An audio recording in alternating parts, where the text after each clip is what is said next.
কোটা সংস্কার আন্দোলনকারীদের দাবি আর সরকারের চাওয়ার মধ্যে খুব বেশি পার্থক্য নেই। এই দাবির পক্ষে সরকার পক্ষ আদালতে লড়ছে। বিকেলে রাজধানীর তেজগাঁয়ে ঢাকা জেলা আওয়ামী লীগ কার্যালয়ে সংবাদ সম্মেলনে এসব কথা বলেন তথ্য প্রতিমন্ত্রী। এদিকে কোটা নিয়ে আন্দোলন সংবিধান পরিপন্থী বলে আবারও মন্তব্য করেছেন আওয়ামী লীগের সাধারণ সম্পাদক।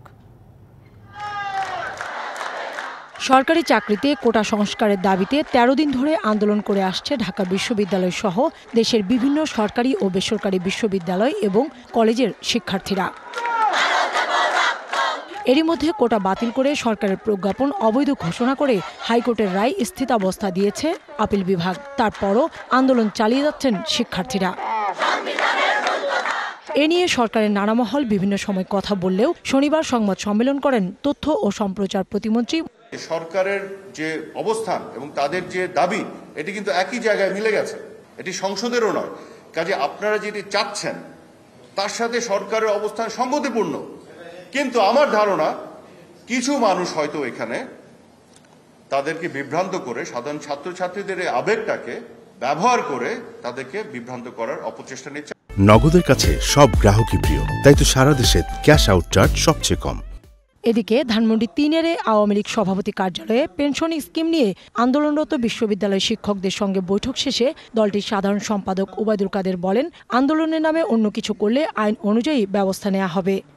কোটা বিরোধী আন্দোলনকারীদের দাবি ও অনেক বক্তব্য আমাদের সংবিধানের রাষ্ট্র পরিচালনার মূলনীতি বিরোধী। শিক্ষার্থীদের আবেগকে পুঁজি করে একটি কুচক্রী মহল রাষ্ট্রকে অস্থির করার ষড়যন্ত্র করছে।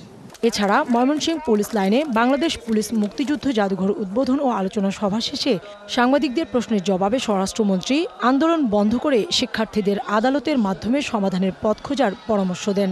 তাদের এই আন্দোলন থামানো উচিত, কারণ পৃথিবীর সব জায়গায় কিন্তু কোটা রয়েছে। রাস্তা অবরোধ না করে আমাদের প্রধান বিচারপতি যেভাবে বলেছেন সেইভাবে তাদের দাবিটা কোর্টে এসে তাদের সবকিছু বলে।